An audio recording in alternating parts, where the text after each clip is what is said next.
We love you because you first love us. If there be any power that is not of you that may stand against your will in our life, help us to overcome them. In Jesus' name I pray. Amen and amen.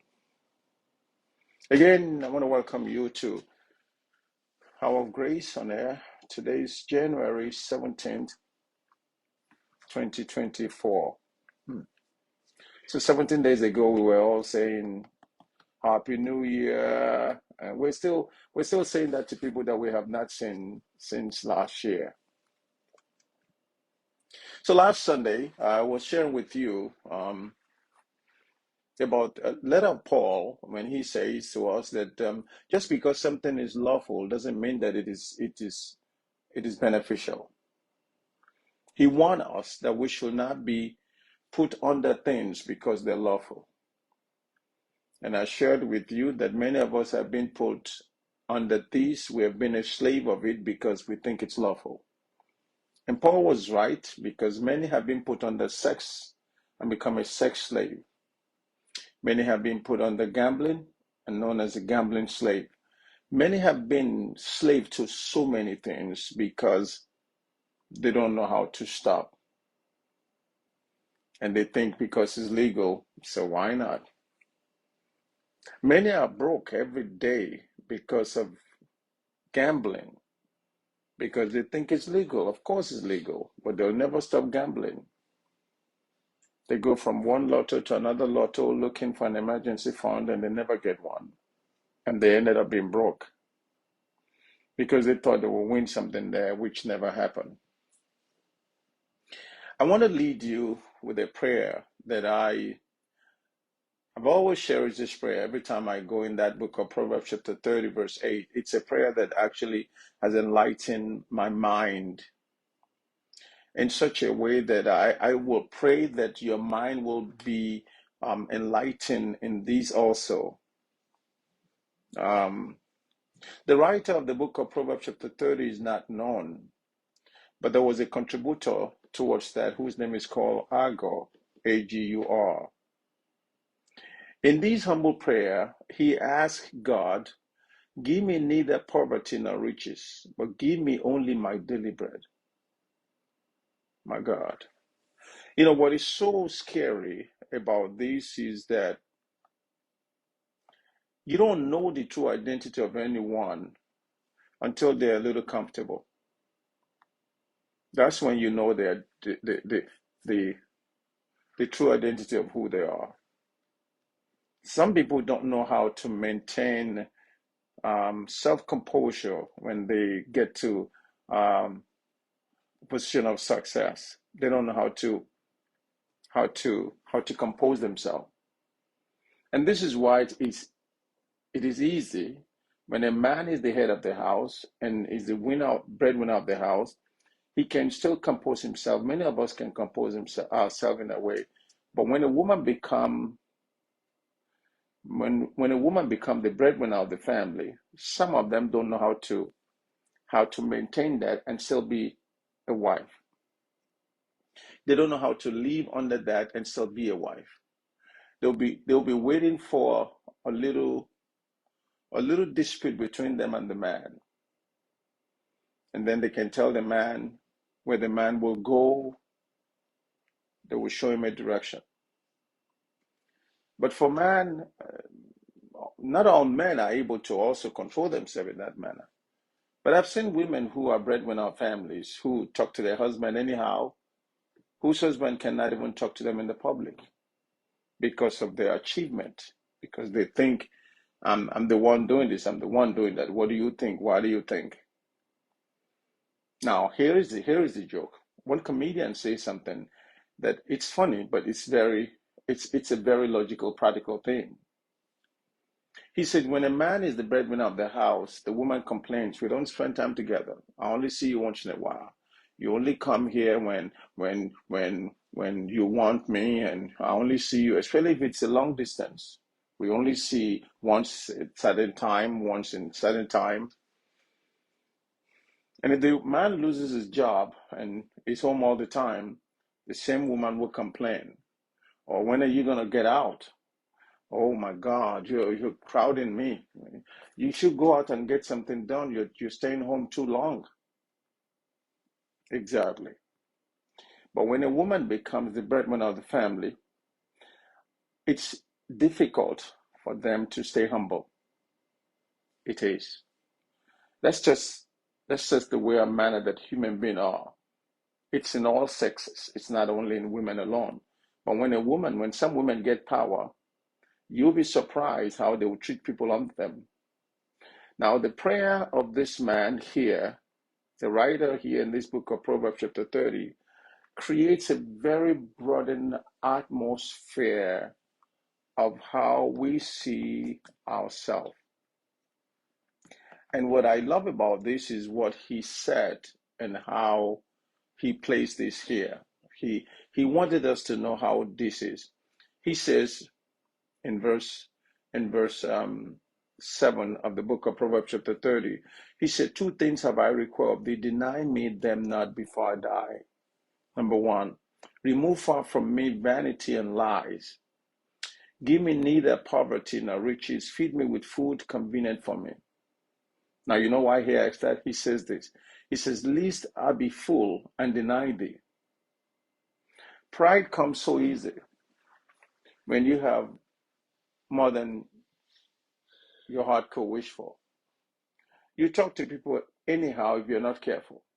You need the presence of God to become so humble and submissive and serve one another. It's hard to find something like that lately. Even there are some men who are animals just because they have a little change, just because they are the breadwinner of the family, does not make them a lord of the house. But yet they almost want to turn themselves the lord of the house. And I don't know how long that will last if you think that's the case. You want to be served, you want to be pampered. The only thing that they don't do for you is clean after you in the bathroom. But yet you demand all this thing because you think you're the king. You're providing for the house, so for that you should be honored. And we fail to understand it's not going to go for too long. There's something that is called humbleness that we don't want God to do that for us. Because when God humble you, the same person that you have oppressed for so many years will be the one that will become a caretaker of your life. The same one that you have not even paid attention to will become the caretaker of your life.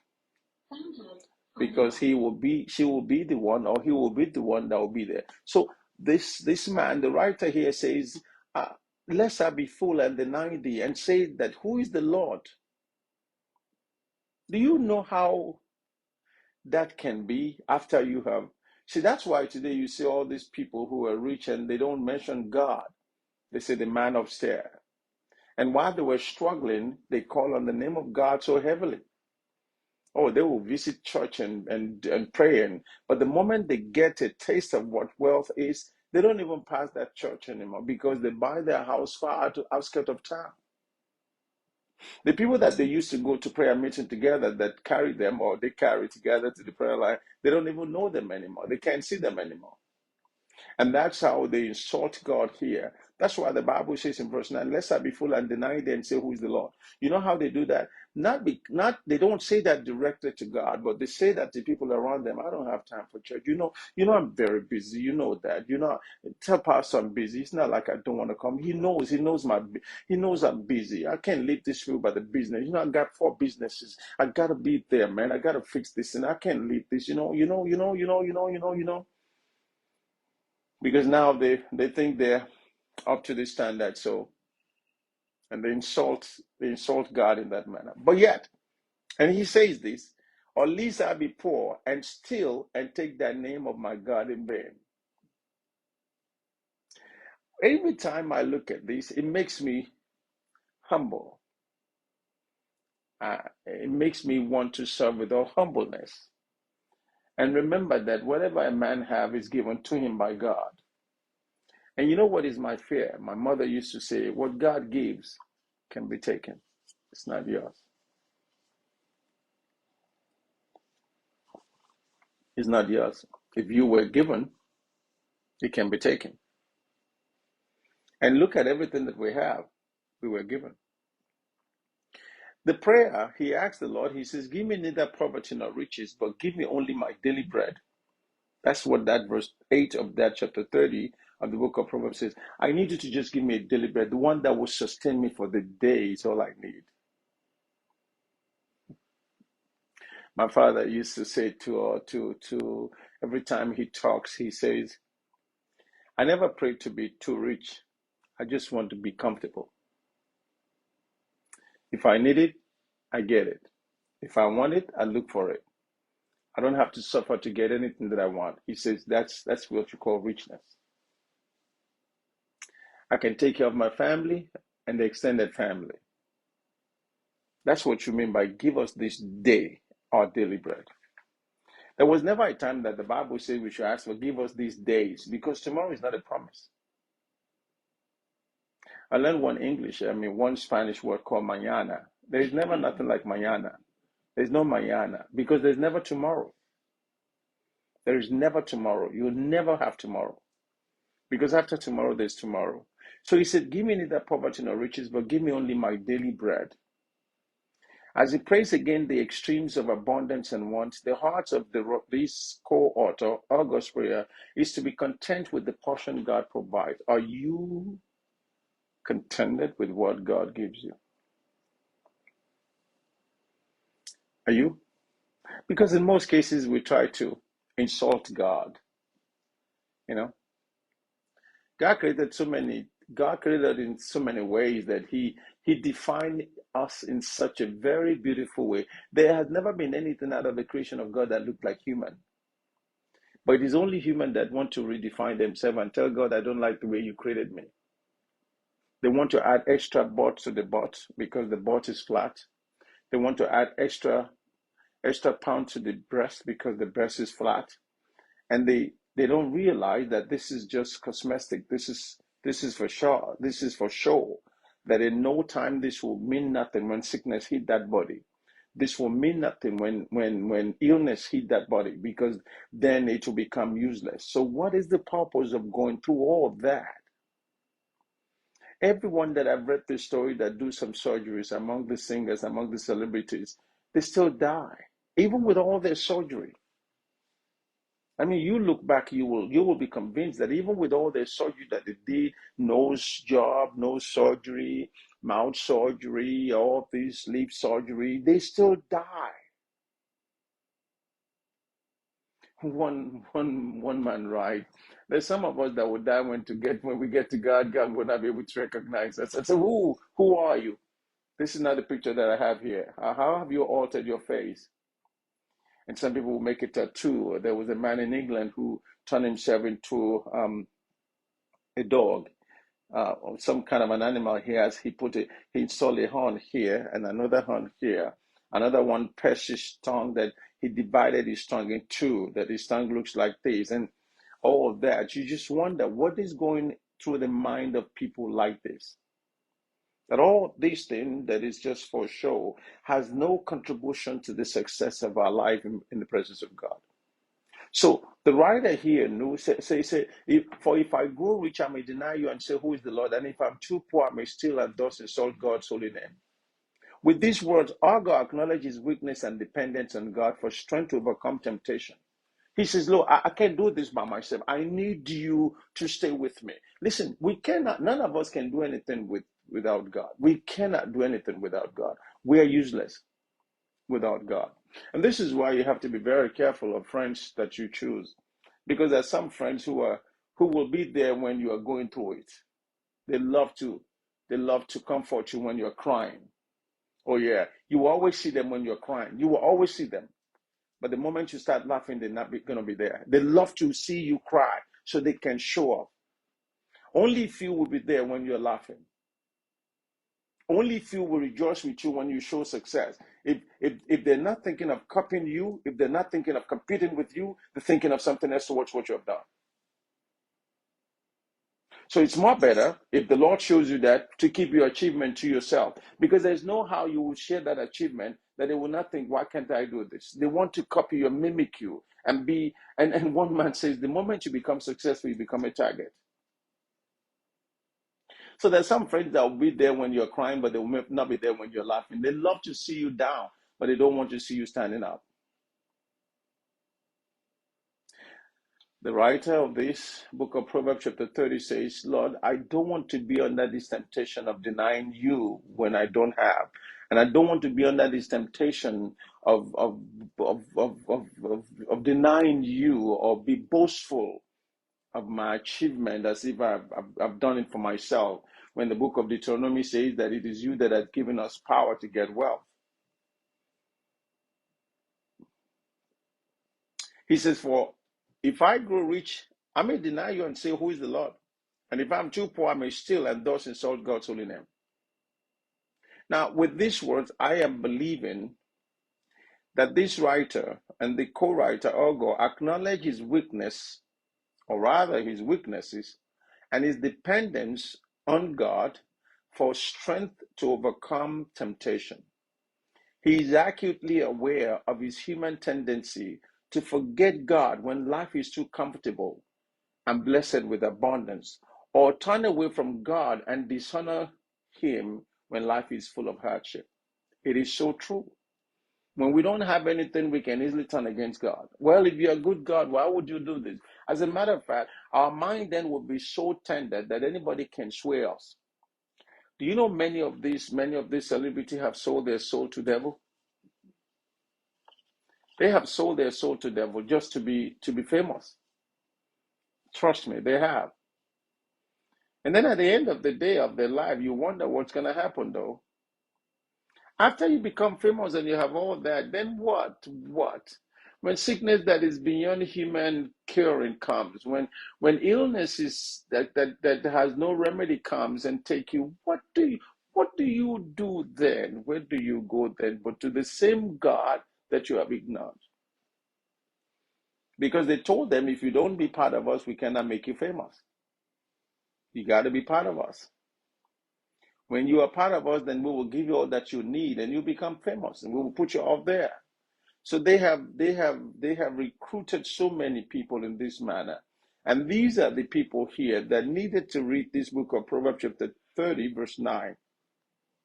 So in saying, give me neither poverty nor riches, the sage asked the Lord for just enough to meet his day-to-day needs. His prayer sounds very much like the Lord's Prayer when Jesus says, give us this day our daily bread and lead us, O Lord God, not into temptation. Back in the Gospel of Luke chapter 11, verse 3 and 4, and back in the book of Gospel of Matthew chapter 6, verse 11. Give us this day our daily bread and lead us not into temptation, because temptation can be that you will deny God when you don't have, or you insult God when you have. So we got to find a way to be in the middle of that. People can be very, very obnoxious when they have a little taste. They can be obnoxious. I witnessed one time. I was home and I was in a restaurant, and this guy walks in, a group of guys. There must be about 4 or 5. They walk into the restaurant and they call on the waiter, and it says, and there are only 4 of them. And it says, we don't want anyone around here. How much is that table? How much is this table? How much is that table? We don't want anyone around here. We want this place and that place to be blocked. They can have that place, they can have the back, but over here is blocked. And the waiter said, I'll be back. The waiter went back and told the manager, and the manager came back and said, no, if you want anything like that, you got to go to the VIP section. The VIP section is over there. And they look at each other and they said, okay, we go to the VIP session. And they went to the VIP session. And we stayed where we are.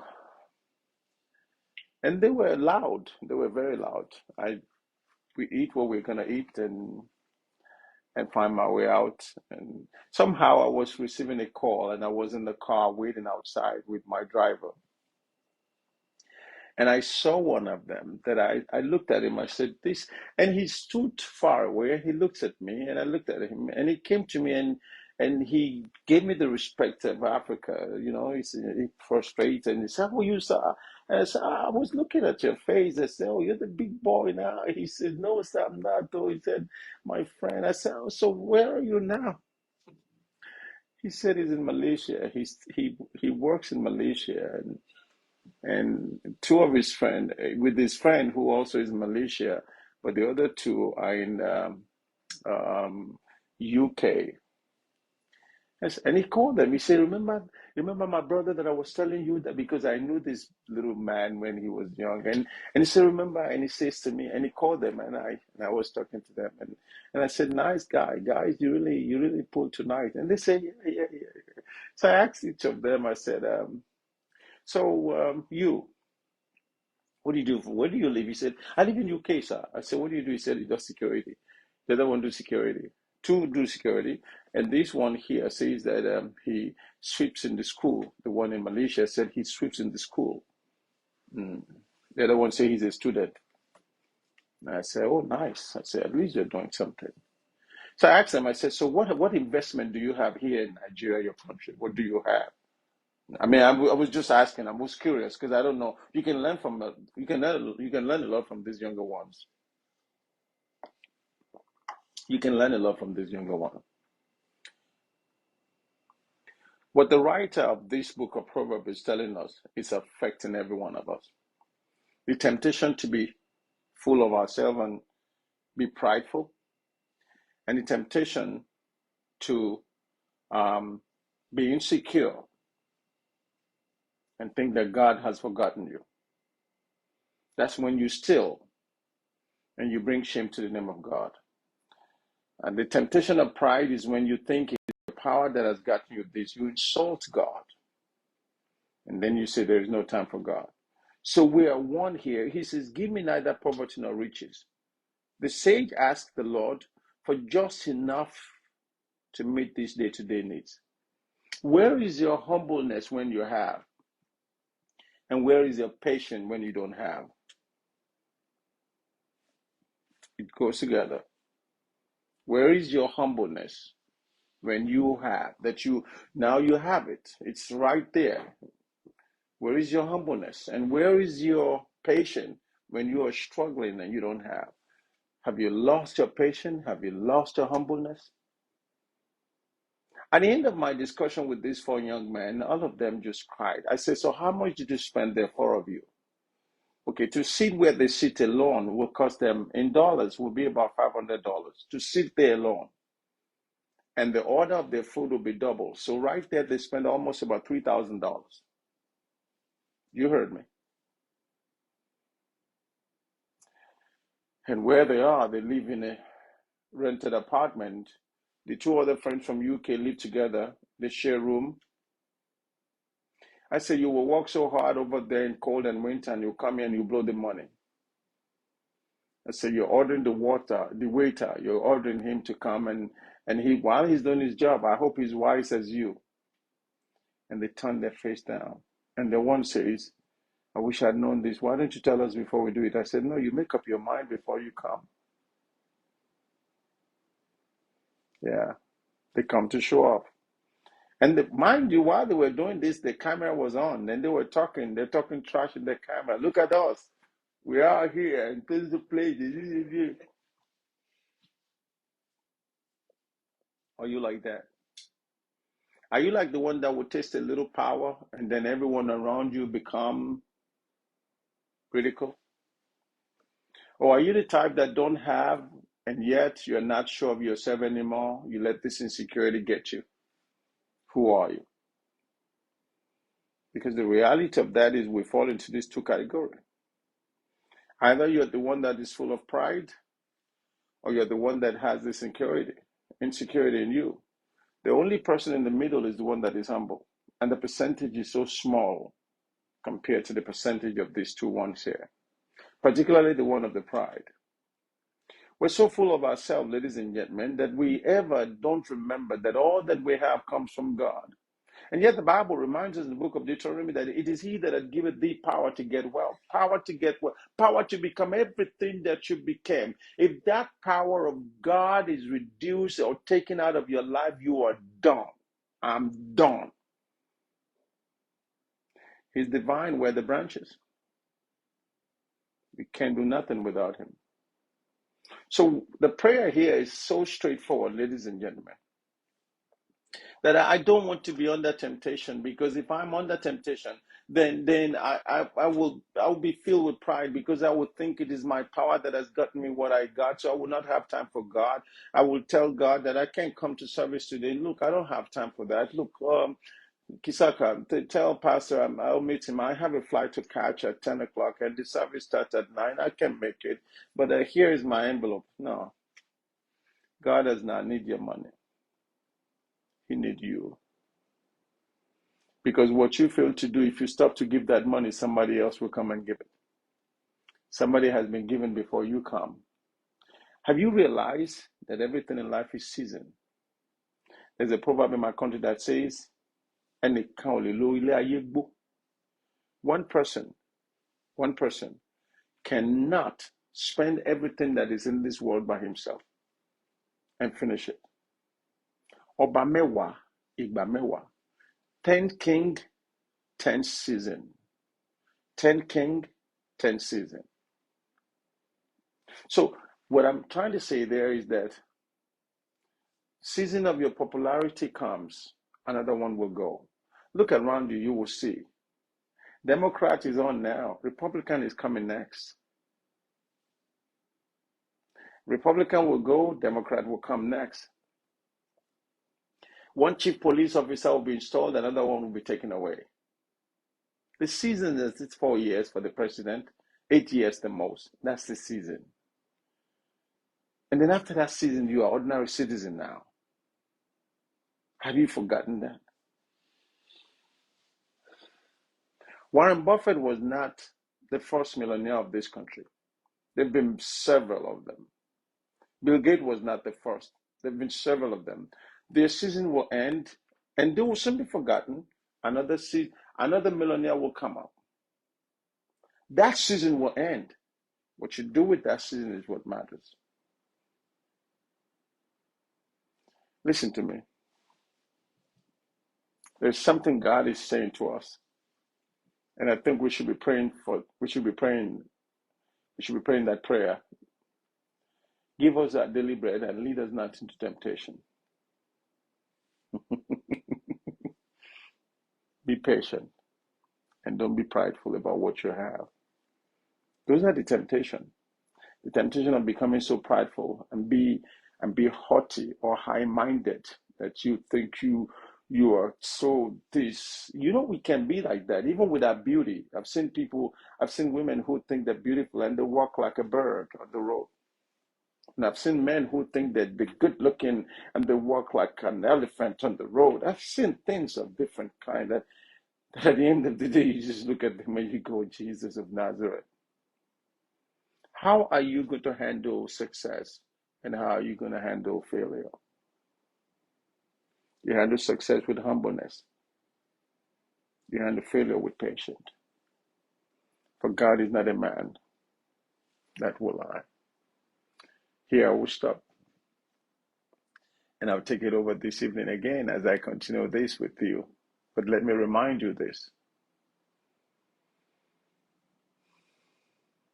that the only way we can get through out of this is to understand that God is not an author of confusion, and God is the source of all good and great things. My name is Gabriel Adebayo. I am the servant of God here. May God bless you. May God keep you. May God cause His face to shine upon you. I want to thank you for joining us. It's been such a wonderful, wonderful morning session. But I'm waiting for you this evening that you join me at 7 p.m. as we will come together again and go back into this same section of the book of Proverbs chapter 30, verse 8, 7, 8, and 9. And we will look at that and see how we can use that in our own life. Don't forget to follow me on my podcast. Oh yeah, there's something there for you.